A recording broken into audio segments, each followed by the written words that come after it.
I want a sandwich. Now.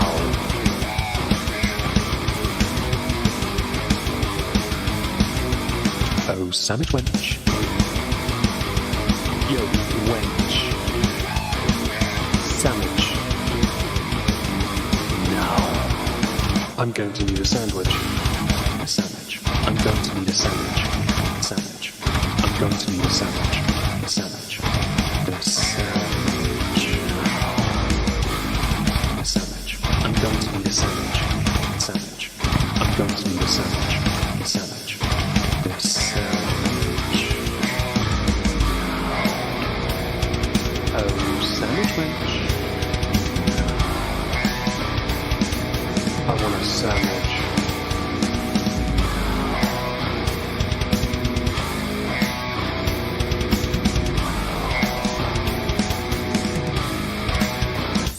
Sandwich.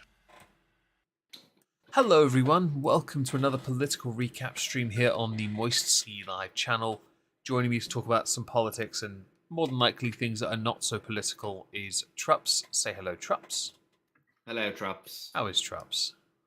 Doing all right. It's a Friday. That's always nice. We got plans for the weekend at least? I've got a couple of like coupons that I gotta go. So there's a couple of stores that are in my local mall. One of them is a big nerd store, and it's called Box Lunch. They have those in a bunch of different places, and basically what it's actually like not name brand, but rather licensed geek stuff. So like you could buy Avatar: The Last Airbender licensed merch there. You could buy Nightmare Before Christmas, Pokemon, things that ordinarily that you'd kind of expect them to be sold like on their respective website. You can actually go and buy that stuff at Box Lunch. And the coolest thing about it is, I believe it's like a certain percent of the proceeds they take that money and then they donate that money to either homeless shelters or food banks, and that's thus their name, Box Lunch. I like that. That's very cool. It's expensive, but because A, licensed product, and B, they are donating a lot of it, so to keep operations up. Yeah. But I like it, and even if it means that I'm just going to, browse and nerd out, that's fine. But we've got some coupons because we bought some friends gifts for Christmas from there. I get you. That's still really cool though. Yeah, I have a good time. I like it. Yeah. But that's the extent of my plans, really. How about you? You have anything interesting going on this weekend? No, I'm just gonna make videos and do bugger all. I've got some server stuff to do on Discord, and that's about it really. So naturally, I'll take a day off on Sunday, but I'll put money on it. Whereas I intend to get something done at an expedited rate on Moistonia, my Discord server. I have no doubt it will take longer because of conversation. It always does. So my plans would be to go to my cabin and clean and chill out there for a few hours. I doubt that's going to happen this weekend. Yes, I do not believe that for a moment. So tomorrow I'm going to make I was making a video before we started. I'll finish that tomorrow, which shouldn't take long, and then I'll work on something else tomorrow as well. Because I'm going to try and take Sundays off going forward, as then I'm only doing Monday to Saturday, and it's not a huge issue then. Beyond cleaning on Sunday, it shouldn't be a massive thing to just take Sunday, a day of rest, as it were. Yes, see how that works. The plan. I'm sure that'll work out fantastically. Indeed. Beyond that, it's not really much been going on my end, or much is going on. I've just been focusing on work and working out mostly. I feel like even our politics have kind of got that slow to rise year, like just began kind of thing. Yeah, it's just empty gestures at the moment where they're building up to something, but because it's not election season in my country for another year, it's just very empty and, has to stack up to scrutiny. And that's coincidental because Prime Minister and leader of the opposition in my country have given speeches recently not dictating, that's what a dictator does, explaining what their intentions are going forward. I'll get to that soon, I'm sure. It's hilarious. I see. Okay. Well, where do you want to start? Do you want to start with that labor thing that you were talking, or do you want to talk about Sure, actually, yeah, we'll do that.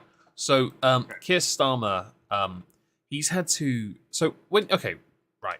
When I say Labour as a party, what are they supposed to stand for? Do you believe?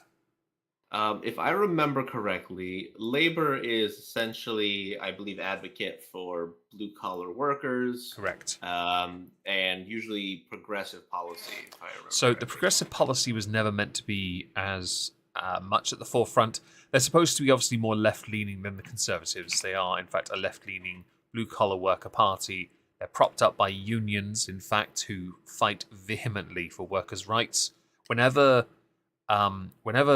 workers' unions go on strike, Labour usually back it, unless they're in government, in which case they cry, which is hilarious, I will admit. It doesn't happen often when they're in government, because they bend to their paymasters.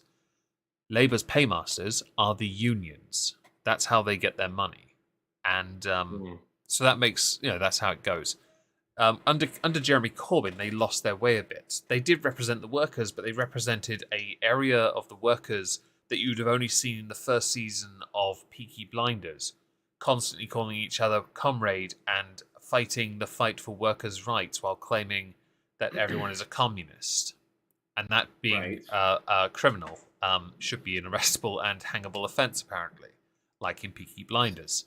But as Corbyn is, or Corbynista politics is being slowly bled out of the Labour Party, it seems that Keir is trying to find out what he is. Because I don't think, even when he won, he knew what he wanted to be or what he was. I think he was genuinely like, right, I'm here. The only thing I can do is appear less like an idiot than Boris Johnson, which isn't hard to do because Boris is very good at overcomplicating how to respond to people and obviously giving his friends a few little benefits, not realizing that by doing that he undermined his entire authority and then his premiership. Premiership? Oh, yes. Sorry. But yes, so then obviously Liz Truss's 44 days of absolute chaos didn't help make Keir look even better, but again, he still did not give us anything to indicate what he stood for. That's the point. He's just paid opposition. No one actually knows or knew what his point was beyond saying, why don't you just give them more money? Why don't you just give them more money? Just give them more money, which is entirely what his rhetoric seemed to be. He said he'd work with things, but every time his solution seemed to just throw money at something, which is very Labour. Labour did that when they're in government. They always leave office with vast amounts of debt. Not the Conservatives are any better at the moment. They seem to be of the opinion austerity's over, but we're going to have a race to the bottom to then reintroduce austerity and tell you we're the only party that can get us through it. Now, this year, with Rishi Sunak, Keir Starmer has had to realise, right, I need to now amp this up. I'm not going to get a general election until 2024. I'm going to now have to start telling people what I stand for. Because he only has a window now. A window to get his point across and show that his path forward is better. The risk is, if he tells people what his path forward is, and let's say the Conservatives appropriate some of it and use it, he can try and claim that it's his idea and they took it from him, or he could not. Now, if he doesn't, it makes him look weak. If he shows his cards too soon and they use it, it could in turn make him look weak because he wasn't in office to implement it and they can spin it very quickly. They'll claim foul with the media and the usual bollocks. So Keir Starmer has been giving some speeches, and one of them, one of them involved embracing a Brexit slogan, which is "Take Back Control." So he promised what he called a "Take Back Control" bill to transfer powers from Westminster to communities, because he wants to push for something that I agree with, and that is smaller government. I don't believe in big government. I never have. I don't know many who do, actually. I find the idea of a big government to be wrong. Isn't that odd? That, big government is a policy that everyone knows exists, but no one seems to be for it. Yeah, it's a very strange one, because it seems to be like this fresh new information.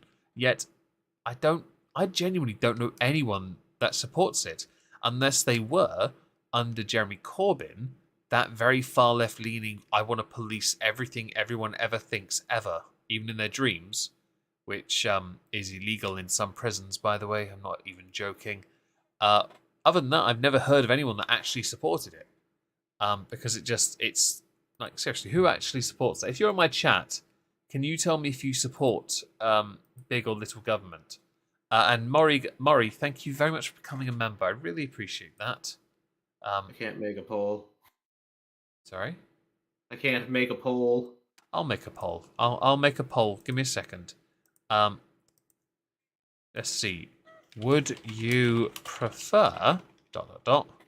big govt? No, hang on. Government. Little government. There you go. Ask community. Done. Bosh. Why does it say top chat? Sod off. There we go. Anyway, carrying on. So he has supported this this idea of a bill to transfer the powers from communities, but he's taken something associated with Brexit, because that's what it was. Take back control, wasn't it? It was a slogan Boris Johnson used a lot. He himself, Keir Starmer, is a Remain supporter, but he wants to turn this Brexit slogan into a solution, as he calls it. Not the final solution. He has pledged... Are you sure? I've heard some things about Mr. Corbyn. He's not in power anymore. He's not even in Labour. He's lost the whip. He'll never be a Labour MP ever again. Keir Starmer's pledged to devolve powers over employment support, transport, energy, housing, culture, and childcare to, councils instead. Now, I think this is dangerous because councils, at the best of times, don't have enough money. Councils don't seem to know what they're doing. But I do agree with this to an extent, because it means then it goes to the councillors, who are usually unpaid individuals who are voted by the local community to act on their behalf. That means that people get more of a say of what happens in their area. The issue is, and it's the obvious disparity problem, where if one area does better than another, they'll lose resources. Or if one area creates a bigger problem, it will then be used to implement a big government idea if someone else is in charge that perhaps doesn't agree with this.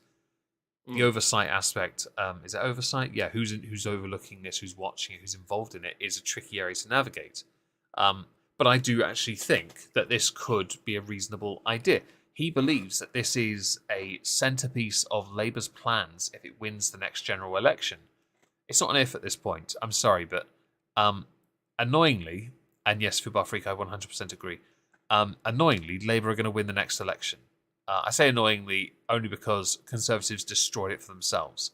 They are the English Republicans who just cannot, and we'll get to them soon, they cannot seem to know how to win, ignoring the fact that Conservatives have been in office for nearly 13 years at this point. Let's ignore that and focus on what they've actually accomplished, because Labour were in office for 13 years as well, and of the two, we know who actually accomplished something. One bankrupted the country, and the other, they did it as well. So, in a speech which has been fact-checked, I've got a few statements here. So, let's see. The first one. Okay. We have an economy that hoards potential and a politics that hoards power. And it's no coincidence, no accident, that this leaves us with more regional inequality than anywhere else in Europe. The only way you're going to resolve that, Keir, is by saying, right, I'm going to throw more money at this because that's how we solve our problems.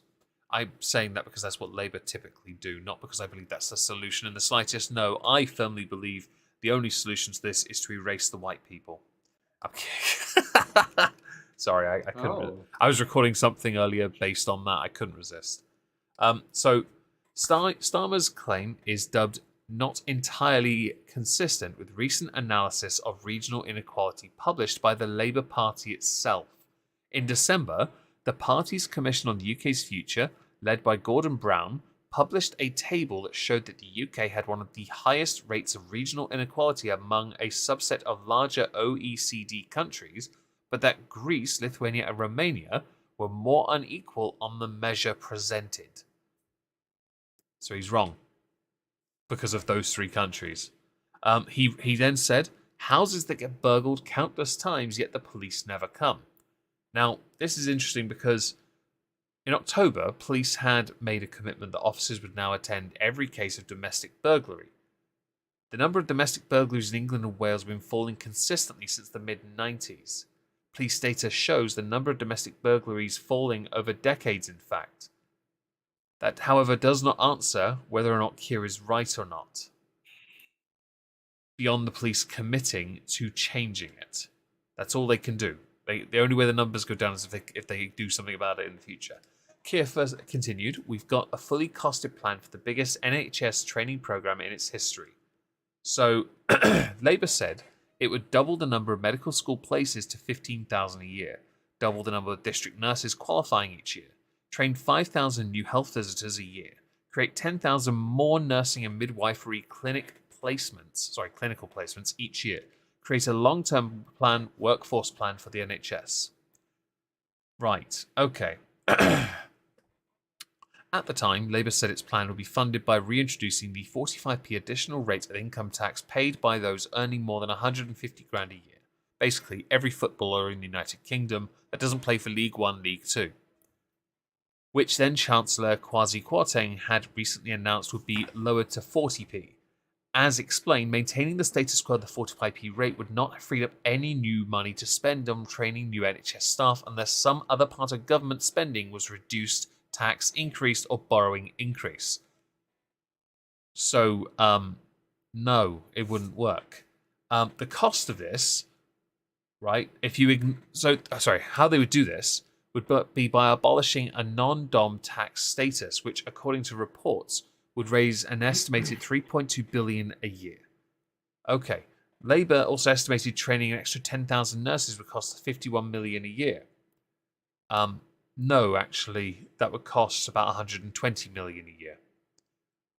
Their costing is about an extra 2.95 billion, not including that. So, I mean, from the non-dom, they could actually raise the money for it. However, they're unlikely to get that through. Do you know why? Because people will move their fucking money. Or they'll just stop coming here. It's simple as that. It's the same problem they had when Gordon Brown and Tony Blair were in office. Every time you increased the tax, people moved away.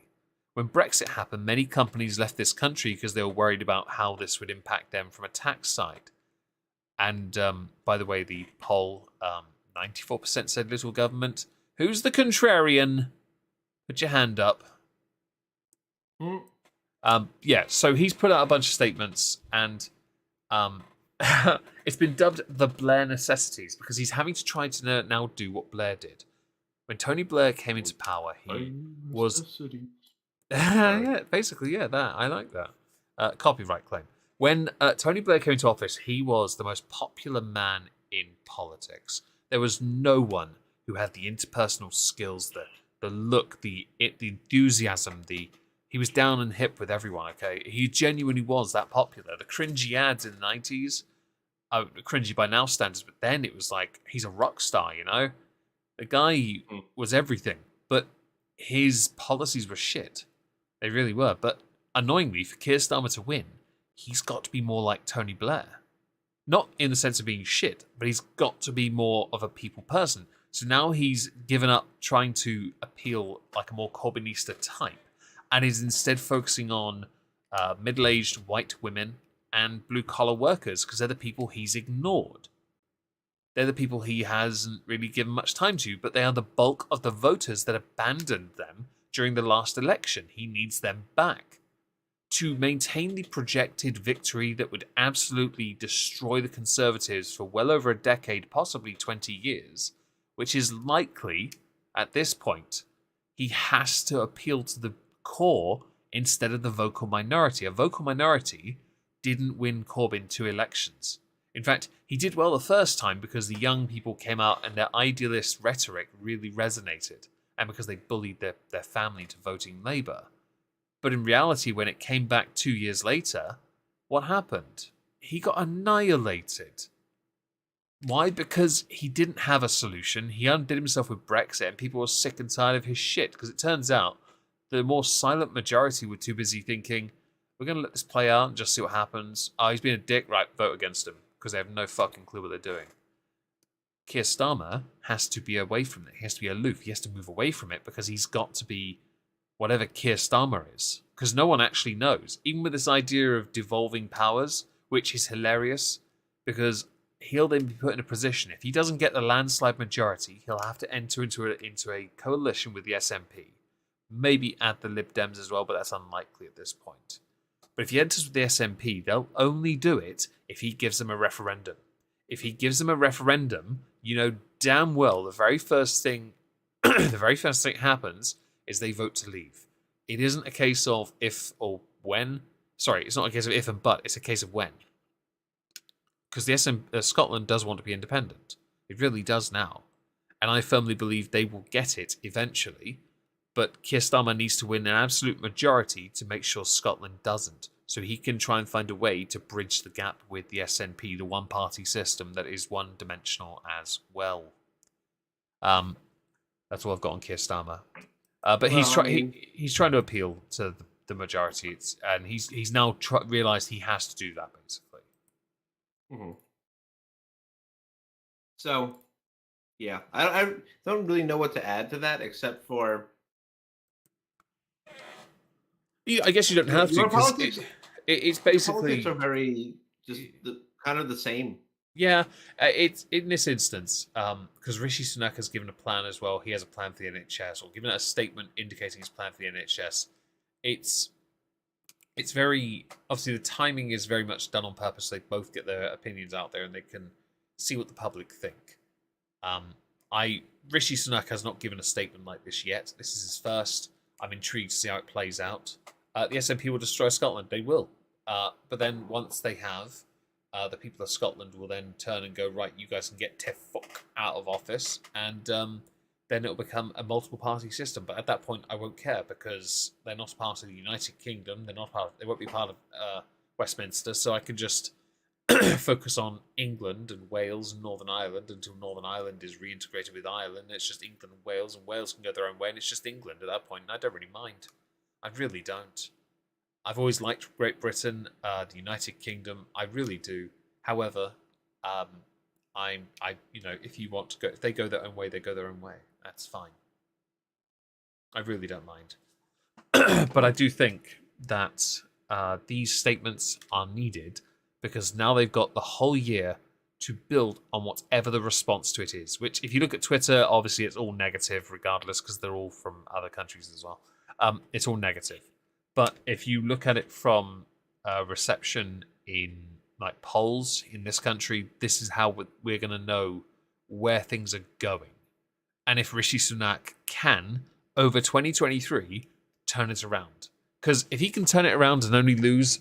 Because I don't think he wins. I don't think Rishi Sunak wins. If Rishi Sunak can do this year, undo all the damage done, show some signs of positivity that aren't people over-sensationalizing the dreaded Kraken.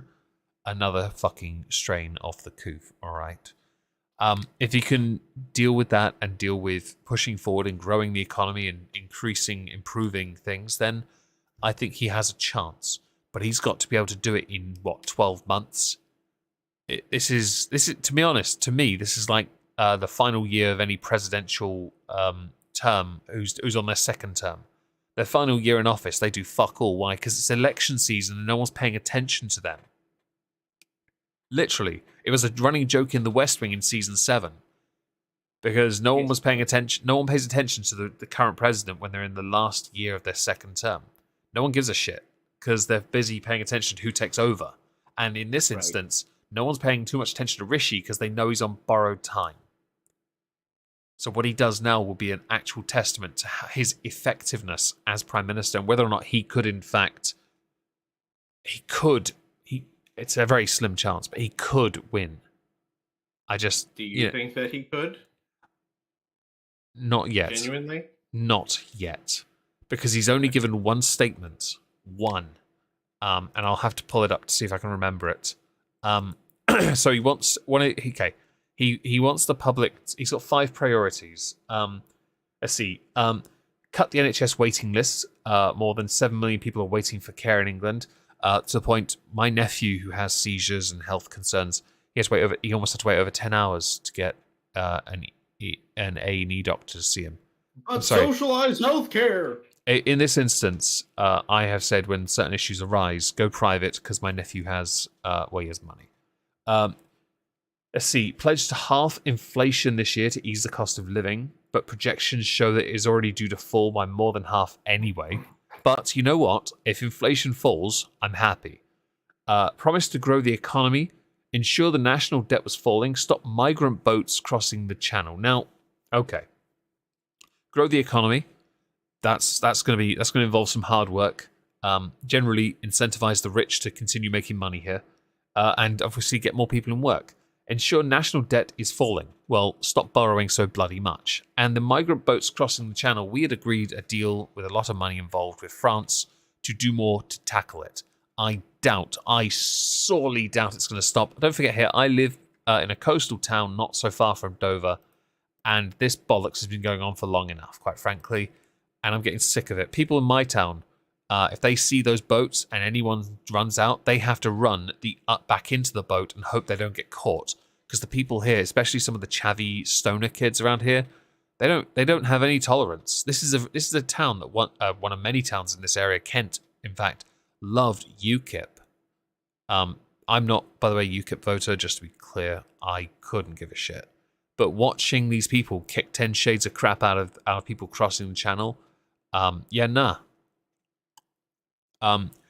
It could be worse, Meg. It could be Canadian and be pushed to. Oh, yes, I'm very much aware of those ads, and nah. Yeah, a sitting duck here. Yeah, basically, yeah, lame duck. Absolutely, you're all right. Actually, you're right. It's basically a lame duck here. Absolutely. Mm-hmm. Anyway, it kind of makes sense given like the context that we had described. Yeah, it basically is when that.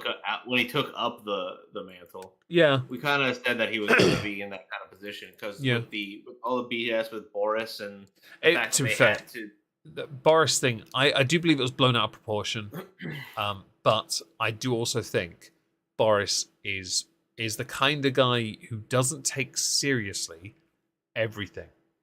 And as he was Prime Minister, he would have had to take everything. So if he has a friend who's been accused of SA and he's not acting on it, mother fluffer, he's going to get yeeted out of office and he's going to be held in the highest of contempt. He brought it on himself for not taking this seriously. And it was very arrogant on him. But I do think he could still, if he was still in office, I still think he beats Keir Starmer. If he hadn't done that, and if he hadn't been caught at parties during COVID lockdown, if he hadn't done those, I think he's still in charge. And I think he beats Keir Starmer handily, to be honest. But he cocked up, and also his idea for growing the economy involved vast amounts of borrowing as well, so perhaps curb that a little. Can't be worse than Liz Truss's 44 days of whatever the fuck she did. She'd never be in high office again. Did she do anything? Tank the economy. Okay. Her Chancellor Kwasi Kwarteng completely cocked it up. I know that Jeremy Hunt has indicated that there are going to be some more rather unfair cuts, but I don't know anything about that yet. To be honest, that's pretty much all that's happened here. Those two statements. 30 minutes though. Win! Carry on, your turn. Okay. So the first thing that I want to talk about before we get into the obvious thing, which is Kevin McCarthy's speaker vote. So I had heard this on the radio yesterday, and I wanted to get your opinion on it. Okay. So Tufts is a Tuft of Hair is a research institute that was recently requested to do a study. It was funded, in fact, by TUFTS. Yeah. Yes. Yeah. They were funded by the National Institute of Health, or the NIH, to do some food nutrition stuffs. Looking up, what is, good for you, what isn't good for you, and my oh my, this series of data makes literally no sense. Okay, so. The way they did it was they said that a food compass score of greater than 70 was selected as a reasonable cut point for foods to be encouraged. 31 to 69 was to be consumed in moderation, and 30 or less was to be minimized. Right. And I want to scroll down to what was this?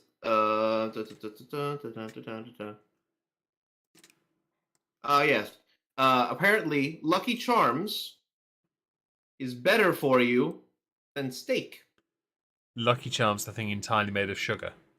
Yes. The cereal that was banned in the United Kingdom. Yes. A cereal that I loved, but gave me a high, and when I crashed harder than an addict. Yes. In fact, apparently, chocolate-covered almonds are better for you than what is this? Yogurt. I'll only agree on the first one, the steak one, if the steak is just served to you as a steak and not cooked. Oh, I mean, probably. If it's cooked, no, steak is better than Lucky Charms by a mile. The second one, you said chocolate covered almonds and yogurt. It depends on the yogurt, because some are intentionally quite healthy, like light yogurts generally are. So if it's a light yogurt, no chance. I know almonds do pack a considerable amount The of. way that they said yogurt, frozen flavors other than chocolate, low fat milk. That one is a 22 on the Food Compass score. Nah, fuck that shit. Although I'm a yogurt addict, so what do I know? Fritos, by contrast, Fritos corn chips, the plain ones, Never heard of are them. a 50. In America, we put them in chili often. Really? They're like corn chips. Okay. Actually, they're pretty tasty. They go really well with chili because it adds like a salty crunch to What is your it? chili. Yeah, it's kind of it's I'm nice. not I'm not familiar with it. That's all right. Let's see here. What's another odd one? Let's see. Oh, apparently pita bread. Pita bread's a 1. Pita breads are good. You cut them open, warm them up, cut them open, stuff them with ham and cheese. Bosh. Yeah. Apparently that's a 1. Okay. Frosted Flakes are above pancakes, and Okay. also above rice, Really? white rice, and above cooked pasta. I never would have thought that. I think it's bullshit though, because something strikes me as odd when I start seeing name brand things getting we'll call it government appreciation. Mm-hmm. I have a very hard time basically going forward with that. Yeah. Thinking about that without a healthy dose of skepticism. That's fair, to be honest. Now they do have their whole like research and all their articles and all that stuff. Yeah. But I also want to remind everybody that it is funded by the NIH, which is Fauci. Fauci's little group. Yeah. And they would never misrepresent data to the populace, right? I mean, he's kind of done that before, so no, he never would. No, of course not. But yeah, so I think that's a very interesting set of information. What was it? Oh, by the way, see what if I've there's just said anything is totally true. Just saying, he has actually done that wrong thing before. Oh, okay. I'm just saying for the audience, just say no. I genuinely mean it. Mm-hmm. I wanted to see if they had anything else like notable. That's all their grains. Just to address the chat, Simius, 5 shots of bourbon a day keeps the doctor away. I'm on my second glass of Jameson's IPA, cask finish whiskey. It's exceptional. Oh, actually, you have a. Give me a cereal. Let's see if it's on here. Give you a cereal? I only eat like Weetabix. I don't know any cereal names. Okay, give me a food. I want to see what score it has. Crisps. So chips, like potato chips. Sure. Okay. Potato chips. Let's see. Oh, they have a whole little sweet potato chip. Okay, sweet potato chips. I don't know what sweet potato. Excuse me. He's They dying, have everyone. I know it's terrible. They have a score of 68. What does that mean? So that's encourageable food. Oh, really? Yes.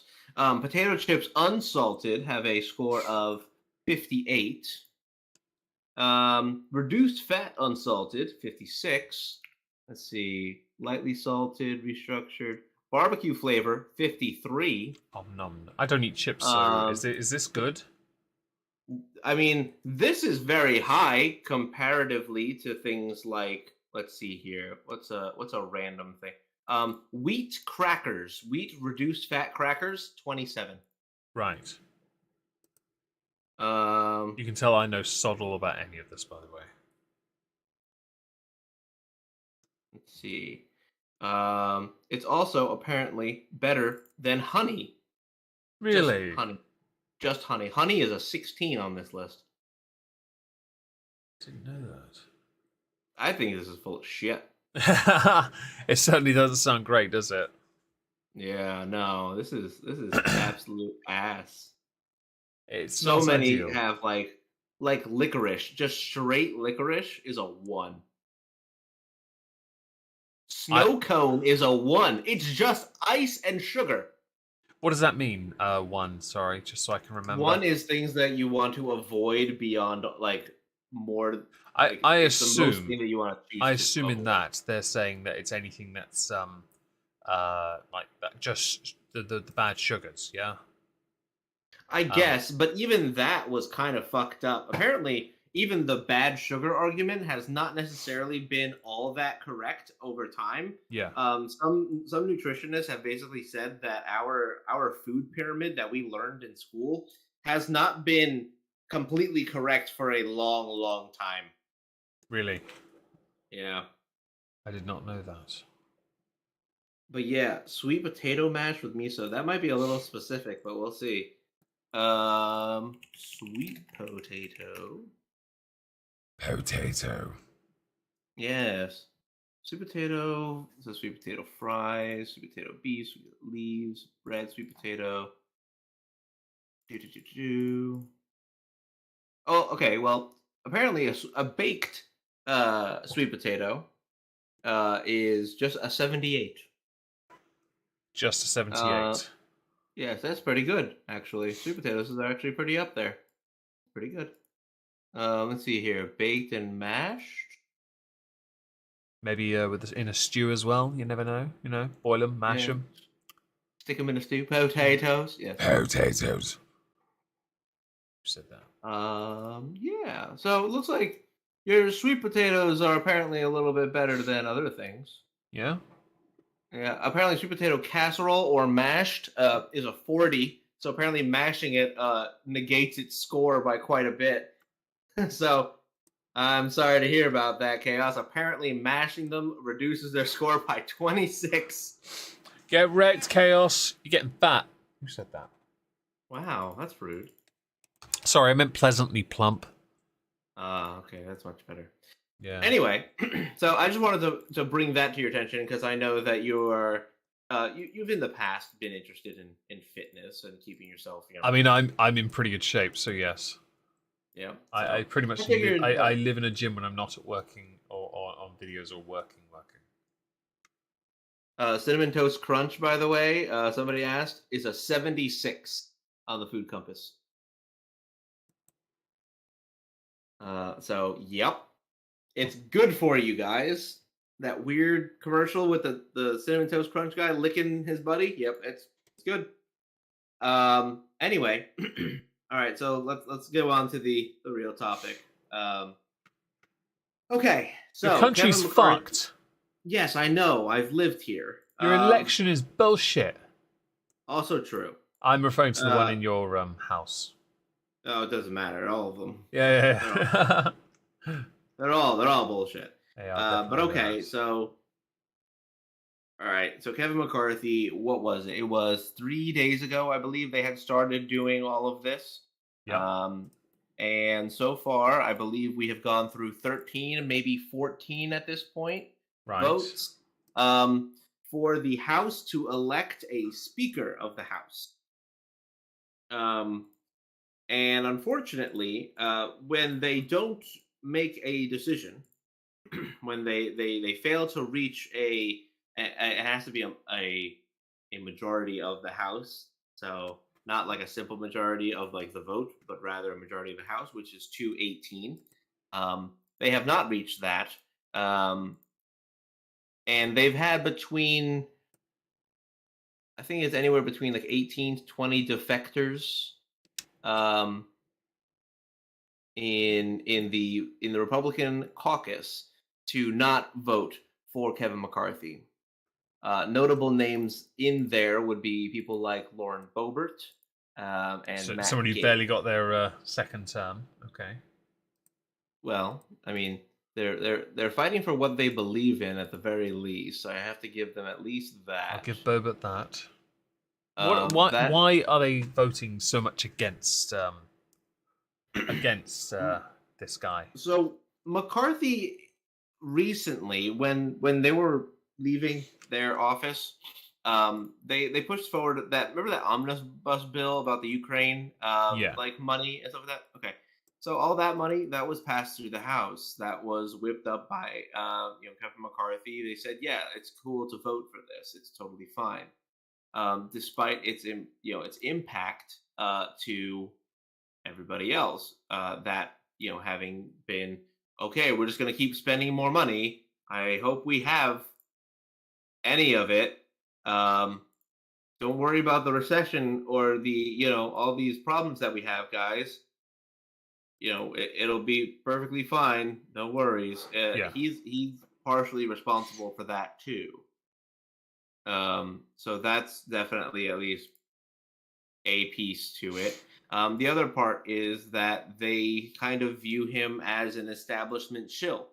They don't think necessarily that he has the best intentions when it comes to actually running the country the way that the people, want it to be run. And I say the way that would be the way that Matt Gaetz or others would describe it. Okay. Basically saying that, okay, well, you're an establishment shill. You have in the past voted for pieces of legislation that do not exemplify conservative values. So we don't agree with you heading up the speakership in the House of Representatives. We want someone else. Who is there though? So they've gone through a couple of names. The first day they were talking about Andy Biggs, who is just another part of the Freedom Caucus, which is basically the group of Republicans that are currently holding this hostage. Okay. Then they switched into Jim Jordan, who came out and said, "I don't want this." That's fair. If he Yes. doesn't want to be it. Right. Who came out and said, "I don't want that. In fact, I want you to, vote in McCarthy."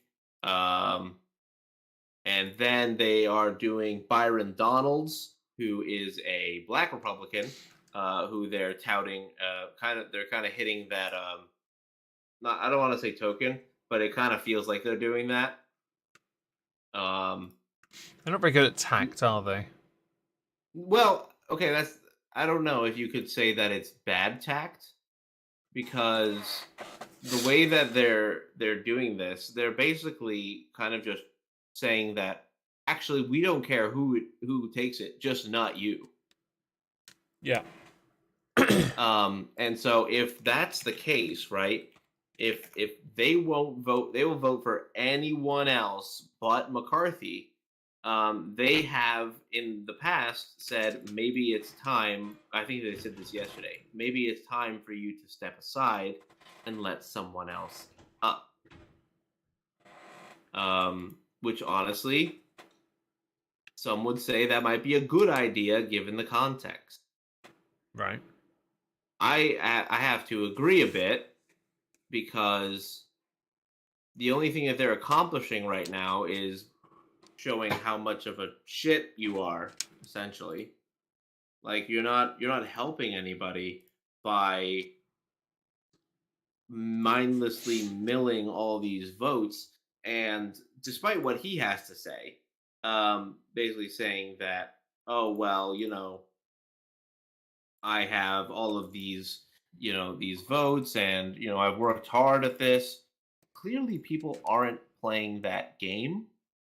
So maybe it is time for him to step aside.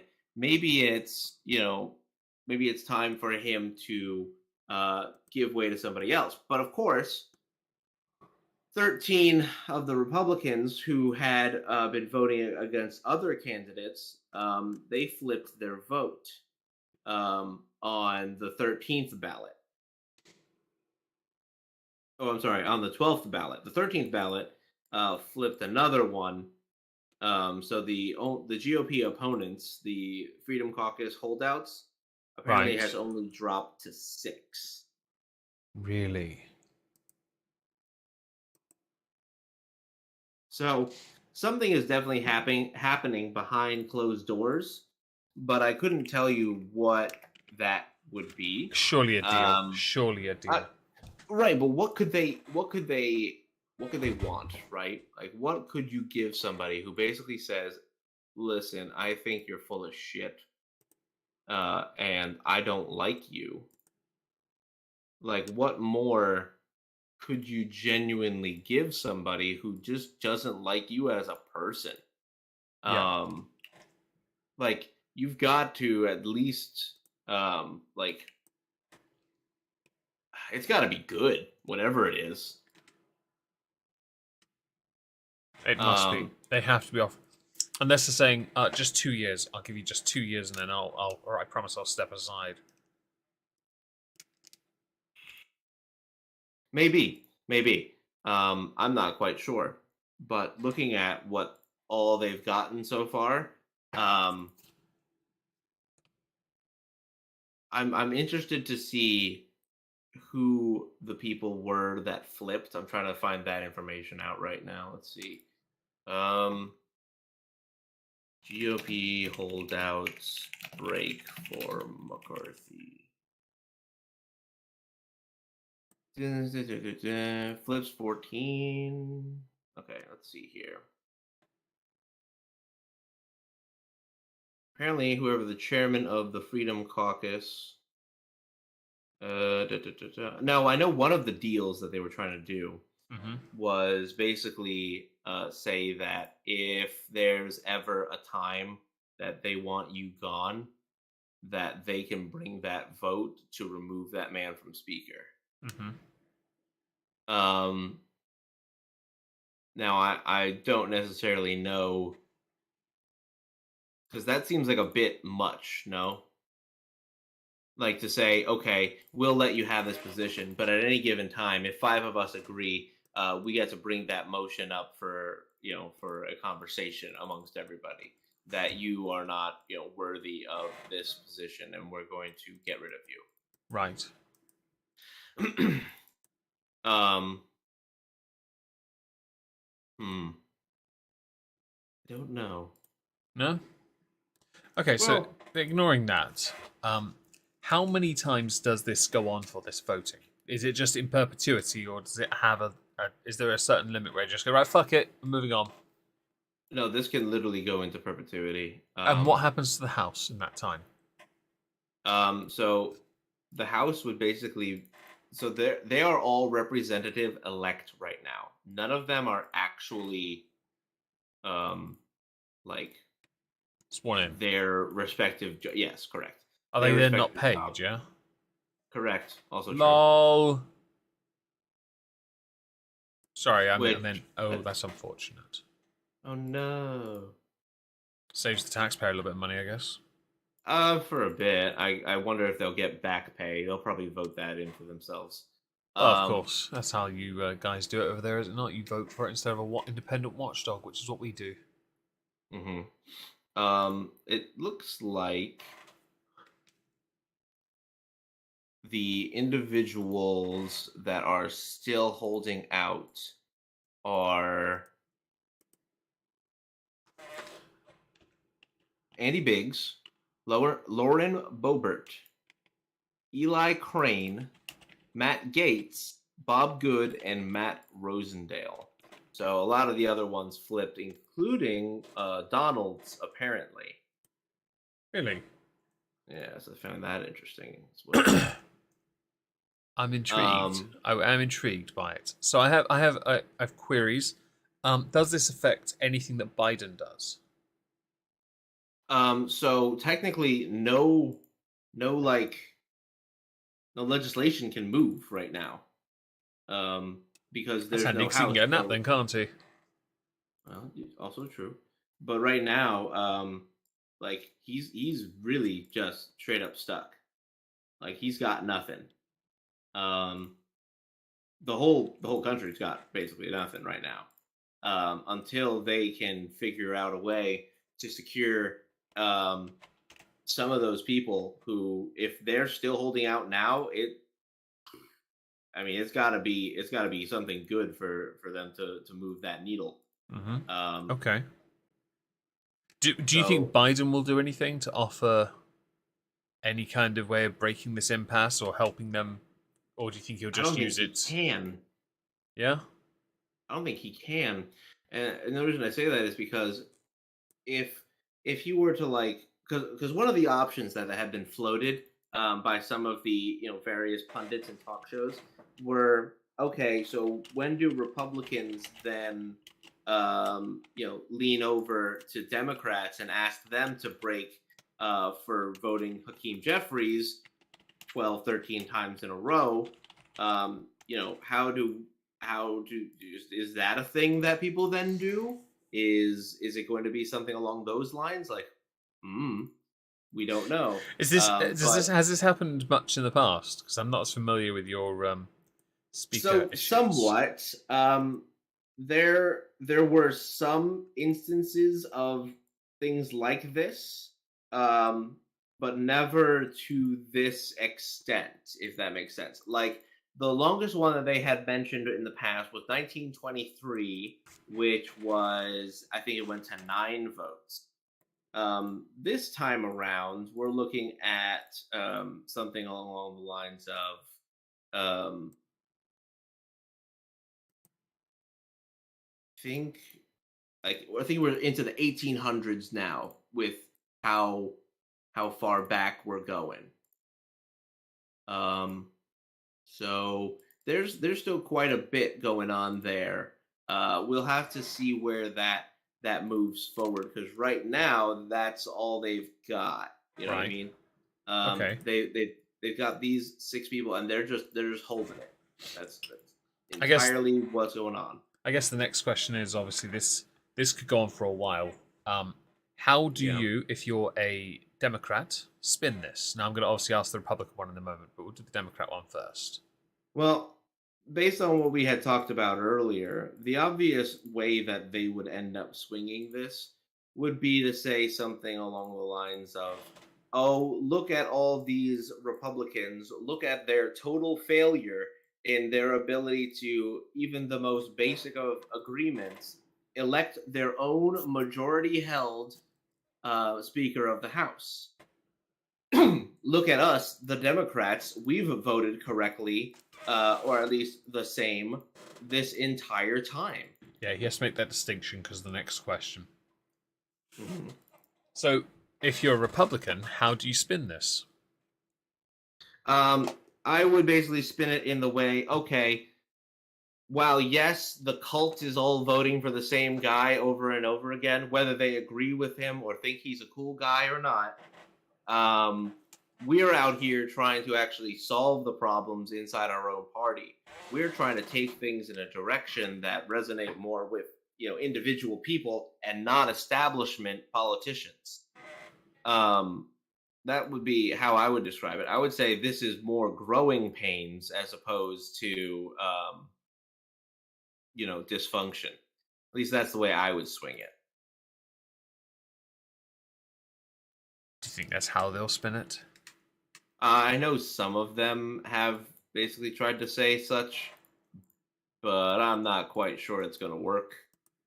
Um, because of the things that we had talked about earlier, because the media is obviously playing off, their the other end of that aisle, right? They're playing off the, oh, look how dysfunctional everything is. Of course they'll never get anything done even when they have a speakership, because I mean, just look at them. They're dysfunctional. Hoorah, look at us, go Hakeem Jeffries. I'm surprised Jim Jeffries doesn't want to do it. No, Jim Jordan. Oh, my apologies. I confused the name. Jim just threw me. He doesn't want to do it because he has his eyes set on the Judiciary Committee. He wants to chair the Judiciary Committee so that he can lead investigations into the Biden administration. You mean the thing that was that the thing that he sat on and just got shat on the entire time when he was right? When they were investigating Trump? I think so. I watched it on remember C-SPAN, I something think. along that. Yeah, I remember something like that. Because he I gave don't some speeches remember. about it, and it was he was right about the Mhm. criticisms of the Democrats solely ignoring all the evidence, pushing a clear and obvious agenda, not looking at the facts, not being unbiased, just voting together in unison. So with the impeachment, that's everyone. Everyone gets to have a piece of that because all of the senators and all of the House members end up having like a say. Hmm, Um, so I think that's what you're thinking of. probably, yeah. This was one like committee thing where there's like 10 people in a circular desk. Sorry, Yeah. a half moon shaped table, and there would people in front of them giving statements, and Jim Jordan was on that, absolutely dunking on them. Yeah, I think what you're thinking of Maybe I'm wrong. is the impeachment, but that's okay. Um, no, I don't. I want him to do it because I genuinely think that he would do a good job.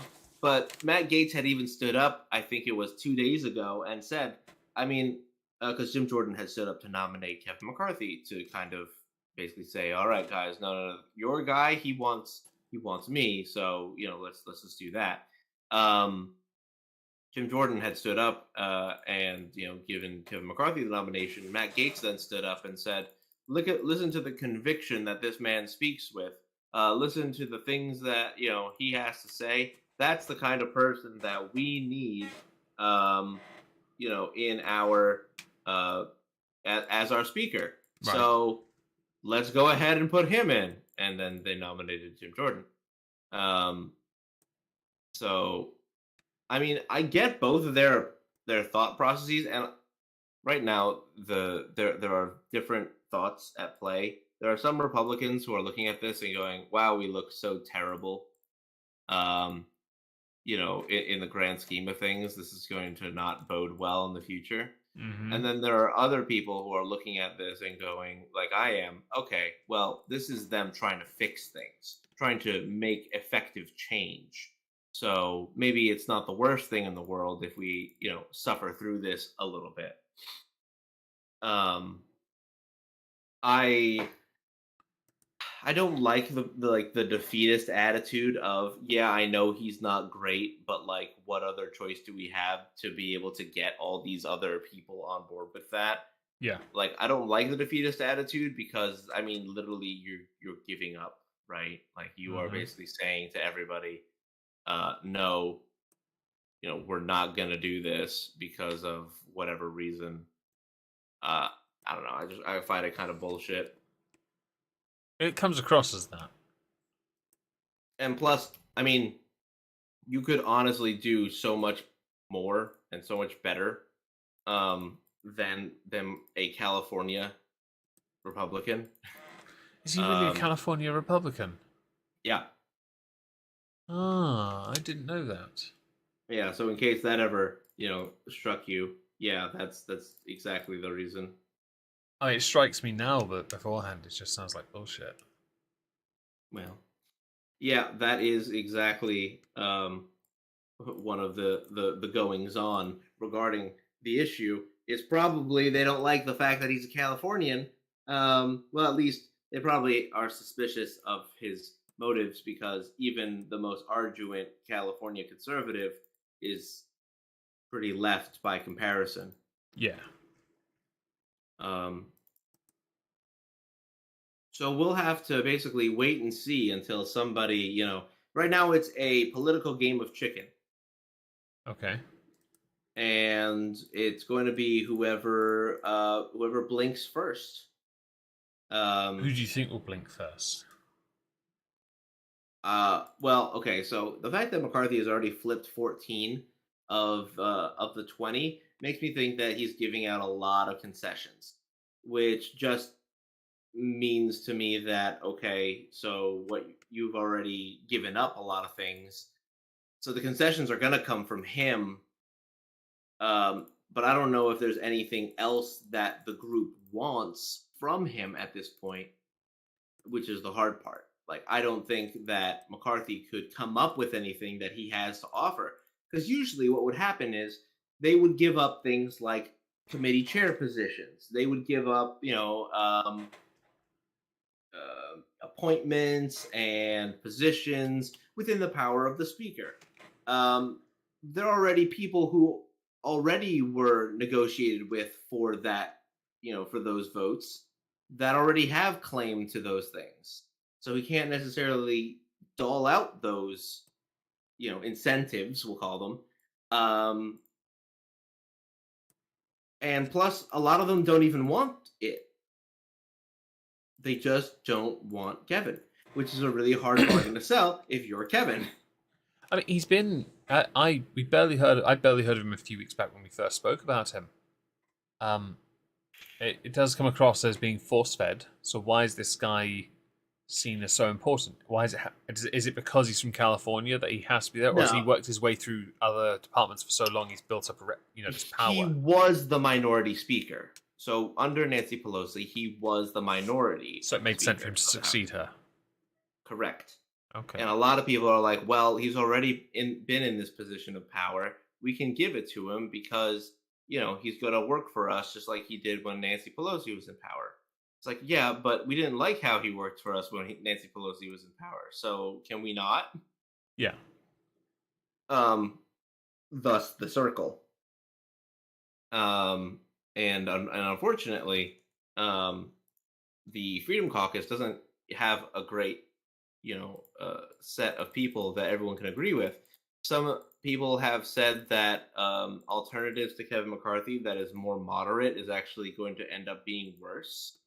I don't necessarily know if that's true, but I wouldn't be surprised. Politicians usually don't strike me as like individuals whom I trust or have a full confidence to do. Well, no. I remember loving House of Cards TV show with Kevin Spacey as Frank Underwood, a congressman who was supposed to get a decent position elsewhere and got screwed over, and he showed the level of that through a fourth wall breaking show, how it is for a politician in a Congress position to manipulate everyone so easily to get to where they want to be. And I loved it about that show because it really does show you that it's just that it is that easy to manipulate, and also it was a good show. First 5 seasons anyway, when Kevin Spacey was in it. I was gonna say I liked the first 5 seasons. That's the only. I've got a box set, and it solely goes up to season 5. Why? Because season 6 was after it got cancelled. It was a load of crap. Why did I give it? I didn't give a fuck about it. All right, man's proven himself innocent in nearly every single case so far. He's just got a few more left in front of him. Yeah. Oh well, moving on. We have actually, unless you want to add something else to this, we've actually reached the end of the stream. Oh, have we? Okay. Yeah, we have. Nice. Right. Okay. Well, we're going to disappear. Is Trups here next week? No. I'm traveling for work next week. That's awesome because I have a friend here, so it's even better. So we actually won't be back until the 27th of January because of the 9 days that I'm traveling for work. No worries. I've got some stuff I'm sure I could bring over here, some research streams perhaps, you never know. Thanks everyone for joining. We're going to disappear. This will be on Spotify tomorrow. So unless Trups would like to promote anything, I think we'll end. Nope, I'm good.